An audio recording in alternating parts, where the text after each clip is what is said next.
Oi gente, tudo bem? Hoje eu trouxe para vocês A Carga.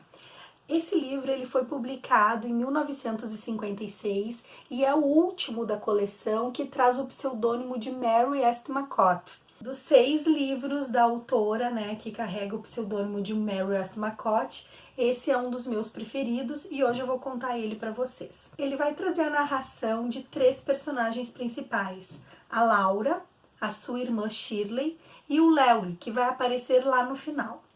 Então, assim, a primeira parte da narrativa aqui nesse post eu vou contar sem spoiler algum. Mas depois eu vou parar e aí então a gente vai dar início ao desfecho final da história. E tudo começa com uma menina de 10 anos de idade chamada Laura. Essa menina, ela é muito boazinha, ela é quietinha e eles estão no velório do seu irmão Charlie. O irmão, ele tinha 13 anos de idade quando ele contraiu poliomielite e ele morreu. O Charlie era o primogênito da família. Era um rapaz loiro, de olhos azuis, muito divertido, muito espoleta, estava sempre correndo. Por onde ele passava era uma festa. Todos amavam o Charlie, inclusive a Laura. A Laura adorava esse irmão. Ela foi a segunda filha do casal. A Laura ocupou na família um papel de menina dócil, quietinha, sempre obediente, tudo que os pais pediam ela fazia. Ela não era tão bonita quanto o Charlie, ela tinha a testa grande, os olhos inexpressivos, escuros, e ela estava ali, na sombra do seu irmão, que contagiava, toda a família, os amigos. Ele estava sempre inventando peraltices, todos amavam muito o Charlie. Toda vez que tinha reunião de família, as pessoas falavam era do Charlie e quase nunca da Laura. Após a morte desse irmão, a família fica toda consternada, Os pais, eles não sabem o que fazer da tamanha dor e sofrimento que eles carregam pela perda do primogênito, E a Laura, ela carrega em si uma esperança de que agora que o Charlie morreu, o amor dos pais seja transferido para ela. Então ela sonha muito com esse dia, ela tem muita expectativa de que ela vai então ocupar o espaço que o irmão tinha, E a mãe tá numa depressão tamanha e o médico indica então que eles viajem, que eles tirem um tempo de férias, só os dois, para que ela possa se restabelecer. Os pais vão e a menina fica aos cuidados então dos funcionários da casa, cozinheira, governanta. Ela era educada em casa, ela tinha uma professora. E aí o vizinho dela, que já era um senhor, de uns 50 anos, 60 anos de idade, ele se aproxima da Laura. Ele era um senhor solteiro e ele sempre a convida para tomar chá. E aí ele vai conversando e percebendo como a menina expressava os seus sentimentos, as coisas que ela trazia no fundo do seu coração. Ele acaba se tornando um dos melhores amigos da Laura. Toda vez que ela precisar falar alguma coisa, ele está ali, à disposição, aberto a ouvi-la e sempre dar orientações e conselhos para que ela tome e escolha a melhor atitude. Durante o tempo de viagem dos pais, a Laura vai vivendo num mundo de faz de conta. Ela vai criando uma expectativa, simbologias de que quando os pais voltarem, eles vão amá-la assim infinitamente, eles vão abraçá-la e dizer que ela é a filha preferida, que ela é tudo que eles mais queriam. Porém, quando eles chegam, esse afeto ele não é tão transbordado assim de sentimentos e a menina percebe que tem alguma coisa errada. E logo vem a notícia: a mãe está grávida novamente. A Laura acha isso injusto. Ela tinha pedido tanto à Virgem, a Nossa Senhora, que trouxesse os pais e que ela fosse amada pelos pais como Charlie tinha sido, que ela não se conforma que a mãe esteja grávida agora de um novo bebê que pode vir ocupar o lugar do filho. O vizinho está sempre observando a menina, ele percebe que tem alguma coisa errada, que aquela menina sofre em silêncio e não conta para ninguém. O bebê nasce e quando nasce é uma menina clarinha, loirinha, de olhos azuis, que se parece muito com o Charlie, mas não é o Charlie. E os pais ficam tristes, mas ao mesmo tempo ficam felizes de ver o encanto daquela menina, que recebe o nome de Shirley, e que como ela lembra o primogênito já falecido. A Laura vai numa igreja, acende uma vela e ela pede, por favor, que Deus leve a Shirley embora para o céu, já que ela é uma menina tão bonita, tão boazinha, que ela vai ficar feliz perto de Deus, porque ela quer ser filha única. Ela faz essa promessa num dia E naquela noite seus pais saem e ela fica aos cuidados da babá, da Shirley, junto com outros empregados da casa. A babá, ela não contou para ninguém, mas ela sofre de epilepsia e ela foi proibida pelo seu médico de trabalhar como babá, porque ela poderia ter um ataque, cair, derrubar o bebê, acontecer algum acidente grave. E é exatamente isso que vai acontecer naquela noite. Os pais não estão em casa, a Laura já está dormindo e a babá se levanta no quarto da neném, pega uma espiriteira, que é como se fosse aqueles aquecimentos de richô, de fundi, bota fogo porque ela vai fazer uma mamadeira da bebê. Porém, ela tem um ataque epilético, ela cai, aquela espiriteira cai no chão, pega fogo, começa a pegar fogo nos tapetes, nas cortinas. A Laura acorda com barulhos estranhos e um cheiro estranho pela casa. Logo ela percebe que está pegando fogo. E ela se dá conta que Deus está levando a irmã como ela pediu. Ela se sente horrorizada, ela se sente culpada e ela pensa que ela tem que salvar a irmã. Ela pega uma toalha molhada, ela coloca em volta do seu rosto e ela entra no quarto da irmã. A babá já está desfalecida no chão, o quarto está uma fumaça só, muito fogo, e ela consegue pegar a bebê. Ela enrola a bebê numa toalha molhada e para sair ela não tem mais como descer, porque o fogo já está se alastrando, os bombeiros foram chamados, mas ela não tem como descer. Então ela resolve subir para o sótão. Ela já tinha brincado muitas vezes lá em cima com seu irmão e ela sabia que tinha um refúgio que ia dar no telhado. A Laura sobe para o sótão, ela consegue remover uma telha, os bombeiros percebem que ela tá lá em cima, resgatam ela junto com a bebê. A Laura tem um pouco dos braços queimados, mas graças a Deus, tanto ela quanto a neném sobrevivem a esse incêndio. E a Laura se sente muito culpada pelo que ela tinha pedido. Ela tinha acendido uma vela na igreja pedindo que Deus levasse a sua irmã. E quando tudo acontece, ela pensa, meu Deus, eu não poderia ter pedido isso. Eu fui uma menina má, uma menina muito injusta.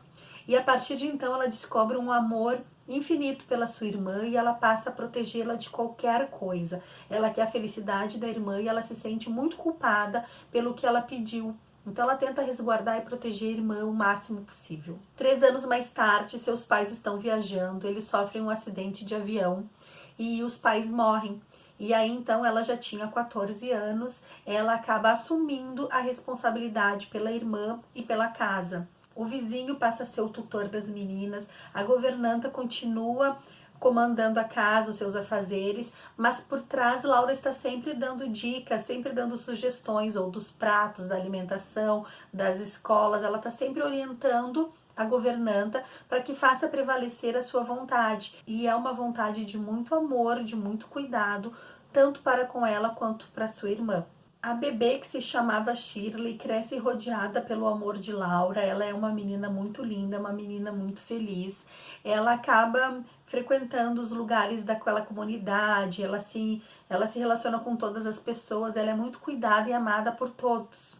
Vários rapazes se apaixonam por ela, mas ela sente que seu coração não pertence a nenhum deles. E aí vai aparecer na história o Henry, que é um rapaz bonito, bem apessoado, que vem até aquela comunidade para visitar a tia, acaba se apaixonando pela Shirley e a pede em casamento 4 meses depois. Só que, gente, ele é super mulherengo, ele se envolve com todas, ele joga charme para qualquer um. Mesmo assim, a Shirley percebe que ama aquele rapaz e que quer ir embora com ele. A Laura é contra, ela acha que é muito pouco tempo de convívio, que os dois não se conhecem direito e pedem que eles namorem por 1 ano para que então possam vir a casar. O rapaz retorna para Londres e logo a Laura fica sabendo que ele já estava saindo, né, com outra mulher. E a sua irmã, ela sente uma dor, ela fica preocupada porque o Henry não entra mais em contato, não escreve cartas para ela. Ela sente que tem alguma coisa estranha e ela diz para Laura: se ele não me quiser mais, eu vou morrer, porque eu sinto que você está atrapalhando a minha felicidade. A Laura conversa com o tutor delas e ele diz mais de uma vez: não se intrometa na vida da Shirley. Ela já é uma moça, ela já é grande, ela tem que saber as suas escolhas e arcar com as suas consequências. Para Laura isso é muito difícil, porque ela sempre se sentiu responsável pela irmã e também por aquele episódio que ela tinha pedido que a bebê morresse. Então ela resolve ceder e autoriza então o rapaz a casar com a Shirley. A irmã fica numa felicidade sem fim, eles se casam rapidamente e vão morar em Londres. Porém, em seguida, com menos de um ano de casamento, tudo começa a desmoronar. O Henry não para em emprego nenhum, ele gasta todo o dinheiro da Shirley. Essa menina, ela tem que ir trabalhar numa floricultura. Ela percebe que ela está sustentando a casa e que o rapaz não muda. Se envolve com várias mulheres. Quando a Shirley descobre, ele pede desculpa, promete que não vai fazer. Mas é um ciclo vicioso. Quando as coisas pioram de vez financeiramente, o Henry pede dinheiro para Laura. A Laura sempre dá, porque afinal de contas ela quer a felicidade da irmã, né? Mas a Laura vai percebendo que aquilo não tá certo, que ela foi responsável por um casamento fracassado. Apesar do tutor dizer que são escolhas da Shirley que Laura tem que aceitar, a Laura se sente incomodada, porque ela se sente responsável por aquela irmã. Ela pensa, não deveria ter deixado eles se casarem, ela tá sofrendo, ele é mulherengo, ele tem outras mulheres, ela tem que trabalhar, ele não para em emprego algum. Então ela vai observando aquele cenário e ela vai se sentindo cada vez mais incomodada. Certa vez o Henry vai jogar tênis com uma mulher que ele tá dando em cima e ele acaba passando por uma estafa muito grande, ele passa muito mal. A Shirley leva ele ao médico e ele está paralítico. Quando ele percebe a sua condição, fica muito revoltado e ele começa a descontar toda a sua raiva na Shirley, como se ela fosse a responsável por tamanha infelicidade. A irmã Laura vem em socorro, oferece a casa que elas cresceram e viveram para que eles possam ir para lá, porque lá tem empregados, ela vai ajudar da melhor forma, né? E a Shirley percebe que não tem outra alternativa. Ela não consegue cuidar do marido e trabalhar ao mesmo tempo, falta dinheiro para pagar as contas, ele tá super irritado e ao menos naquela casa com mais pessoas, com jardim, talvez ele possa melhorar o seu humor. Eles se mudam para lá, mas as coisas pioram, o rapaz continua agressivo, respondão, reclamando, e a Laura vai observando tudo isso.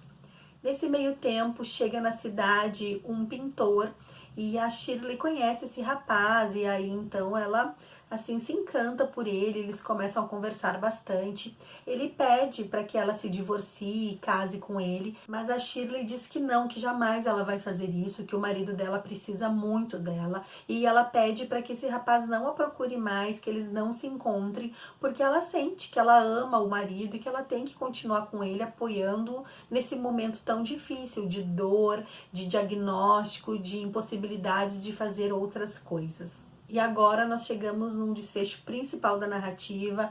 Vai acontecer aqui uma morte e aí eu vou parar por aqui, porque agora eu quero avisar para vocês que dessa sequência em diante virão os spoilers e eu vou contar para vocês o que foi que aconteceu, quem morreu e como os fatos foram se sucedendo até o final do livro. Bem, gente, agora vai acontecer uma situação muito delicada. A Shirley, ela é convidada para ir jantar fora e o Henry não quer ir. Ele se sente inválido, ele se sente como um peso, ele não quer que as pessoas fiquem com pena dele, então ele diz que não vai. E volta e meia ele fica pedindo remédio e remédio. Só que esses remédios ficam de posse da Shirley. Ela nunca deixa os remédios ao alcance do Henry, porque tem medo que ele tente o suicídio, que ele queira se matar. E nessa noite ela dá os remédios para ele e vai embora. Quando ela está saindo pela porta de fora da casa, ela se lembra de dizer para Laura que já deu os remédios. E aí ela grita: Laura, eu já dei os remédios para o Henry. Mas nesse meio tempo a Laura fecha a porta. Então ela pensa: não, acho que ela não ouviu, mas tudo bem, ela não vai medicar. Passa o tempo naquela noite, a enfermeira tá junto e o Henry vem e pede: eu quero remédio porque eu estou com dor, eu quero remédio para minimizar minha dor. E a Laura pega os remédios e dá de novo os comprimidos pro rapaz. O rapaz tem uma overdose e acaba morrendo. Todos ficam muito sentidos, a Laura se sente culpada, porque foi ela que deu o remédio, o rapaz pediu na frente da enfermeira, ele disse que não tinha tomado ainda, mas como ele estava sonolento e rabugento, talvez ele não tivesse percebendo que ele já tinha tomado sim a sua medicação. É feito um inquérito e a Laura é inocentada, ela pede desculpas, ela diz que foi ela que deu, que ela não sabia, que ele pede na frente da enfermeira e ela achou que não tinha problema algum, mas que ela assume todo o risco e toda a culpa. Só que não, o júri inocenta, entende que foi um acidente e a vida segue. A Shirley vai acabar se casando com aquele pintor que tanto amava e idolatrava e que a convida para ir para uma ilha onde ele tem uma casinha branca com janelas verdes, ele gosta de pintar a natureza e a Shirley vai para lá. Ela tem nessa época em torno de 24 anos de idade. Porém, a Shirley não se sente feliz, ela não consegue viver ali, ela quer fugir de tudo, porque apesar de todos os problemas, ela amava de fato era o Henry. E ela queria estar com ele, ela queria estar envelhecendo com ele, apesar das rabugices, apesar das brigas, de todos os problemas que eles vinham enfrentando. Então, ela busca refúgio na bebida. Ela sai toda noite, quando o marido está dormindo. Ela vai para uma taberna, para um bar naquela ilha e ela bebe. E ninguém nunca fala nada, todos sabem quem ela é, mas as pessoas ignoram e fingem não saber para que ela se sinta em paz. Então, toda noite, ela chega naquele bar e ela bebe até ficar bêbada. A sua empregada de quarto sabe, percebe que ela bebe e que quando ela não consegue sair, ela acaba bebendo água de colônia, ela acaba bebendo perfumes, qualquer coisa que a faça esquecer da dor e do sofrimento de estar longe do seu primeiro amor. E nós vamos agora conhecer o terceiro personagem, o rapaz que vai unir todas essas histórias e que ele vai se relacionar com essas meninas também. Esse personagem é um homem, ele tem 40 anos e desde pequeno ele sentia que ele era diferente. O nome dele é Llewellyn e ele sente que tem um chamado, uma força espiritual muito grande dentro dele. E ele começa a pregar. E essa forma que ele começa a pregar, das palavras, da emoção, dos sentimentos, vai contagiando as pessoas e ele acaba arrastando multidões. Para onde ele vai, sempre as pessoas estão lá querendo ouvi-lo. E ele trabalha com a palavra de Deus por 15 anos. Por 15 anos ele segue falando e assim, transmitindo as palavras de Deus, sempre com um peso emocional muito grande. E esse peso emocional vai gerar uma estafa e ele vai ficar muito fragilizado. E o médico diz para ele: a partir de agora, você não pode mais pregar. Porque toda vez que você prega, é como se você incorporasse uma alma, uma entidade que suga todas as suas energias. Não é só o seu coração que está fraco, todos os seus órgãos estão fracos e pode entrar num colapso. Esse homem, ele entende que são os desígnios de Deus e que a partir de então Deus quer que ele seja um homem comum. Se ele não pode mais pregar, se ele não pode mais dar continuidade às palavras de Deus, ele vai fazer o que Deus espera dele. E ele vai para essa ilha e ele encontra a Shirley. Ele começa a observá-la à noite, bebendo, sempre sozinha. E certa vez eles se aproximam e começam a conversar. E ela diz que ela quer fugir dali, que ela não é feliz e ela precisa ir em busca da felicidade. E ele diz o seguinte para ela: sem a felicidade a gente não vive, mas quando estamos alimentados por ela, não nos preocupamos muito. A felicidade é como o alimento da vida, ajuda a crescer, é uma grande professora, mas não é a nossa última meta e por si não é satisfatória. Ele está falando de utopia, de outras coisas que ela tem que perceber que a felicidade não está em uma única coisa, no Henry, mas em pequenos momentos, em pequenos olhares, em pequenos dar-se conta de como a natureza é bela, de como as pessoas são especiais e que o nosso momento nessa terra é único e a gente tem que absorver e aproveitar o máximo possível. Mas essa menina tá muito sofrida, essa menina tá muito dolorida e vai acontecer um acidente terrível. Certa noite ela sai da taberna bêbada e ela é atropelada por um caminhão. A polícia considera aquilo como um suicídio, como se ela não suportasse a dor, o tempo que ela estava vivendo naquela ilha e que ela se jogou na frente do caminhão. E aí o esposo pede para esse homem, o Llewellyn, levar alguns pertences pessoais da Shirley para sua irmã, para Laura, como uma forma dela guardar e ter uma lembrança dos últimos dias da sua vida. O Léo vai carregando os pertences da Shirley e ele, quando era pequeno, ele sempre sonhava com uma igreja, com uma vela e uma criança muito pequena, de testa grande, olhares tristes, rezando. E ele sabia que aquela mulher estava predestinada para ele. E eu até me emociono nessa hora, porque quando uma alma vai salvar a outra, eles se encontram e ele sabe que ela é a mulher da vida dele, que ele precisa muito dela, assim como ela também precisa dele. Só que ela não tem a menor ideia disso tudo. E ele diz para ela: eu esperei por você a minha vida inteira. Só que ela não se sente pronta para amar. Ela acha que ela não merece amar e ser amada, porque ela desejou a morte de alguém, da sua irmã, que foi feliz por um tempo e que acabou cometendo suicídio. Então ela acha que ela não pode ser feliz porque a irmã não foi, e que tudo que aconteceu com a Shirley foi culpa dela. E aí ele vai dizer que não, que ela precisa se permitir, se perdoar e permitir ser feliz e ser amada, e que ele tem muito amor para dar. E tem um diálogo muito lindo, vou ler para vocês uma parte, que ele diz assim: não sei que resultados Deus esperava e se conseguiu. Se Deus quisesse apenas uma alma e fosse esta a maneira de conquistá-la, o que eu fizer já é o bastante. Não podemos ter a menor noção do que Deus quer do homem, exceto que pareça provável que ele quer que o homem se torne algo que ainda não se tornou. E ele está falando de seguir as regras de Deus, o amor de Deus pelo próximo, né? De buscar a felicidade nas pequenas coisas. E a Laura começa a chorar e ela diz: o que eu farei, o que eu farei? E ele fala: você vai se casar comigo e recomeçar sua vida. Só que a Laura diz: não, eu não posso. Eu não posso fazer isso. Por que não? Você precisa de amor. Você não compreende, diz ela. Eu tenho que pagar pelo crime que cometi. Todos nós pagamos pelos nossos erros.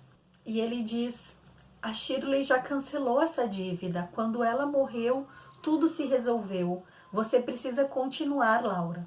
Você precisa não esquecer o passado, mas mantê-lo no seu devido lugar, na sua memória e não na sua vida diária. Precisa aceitar a felicidade e não só o castigo. Sim, aceitar a felicidade. Precisamos parar de dar e aprender a receber. Deus age conosco de uma maneira muito estranha. Ele está lhe concedendo o amor e a felicidade. Aceite isso com humildade. E aí, de repente, a Laura se sente livre, sabe? Ela se sente liberta. E aí, então, ela percebe qual é o peso do amor. Eu acho esse livro excepcional. É um livro cheio de nuances, é um livro cheio de amor, é um livro cheio de sentimentos. Eu acho que vale muito a pena ler. Esse meu livro ele é bem antigo, ele é da editora Nova Fronteira e ele foi traduzido por Clarice Lispector, que é outra autora que eu amo de paixão, que carrega muitas emoções nos seus textos. Então fica a minha dica aí para esse final de semana, A Carga, de Mary Westmacott ou de Agatha Christie. É um livro com muito sentimento e eu acho que vocês vão gostar. Toda vez que eu leio, eu me emociono, eu fico assim muito sentimental e eu começo a dar valor às coisas que eu tenho na vida, às pessoas que me rodeiam. Me despeço por aqui, fiquem com Deus, um beijo grande e a gente se vê na próxima história. Tchau, tchau!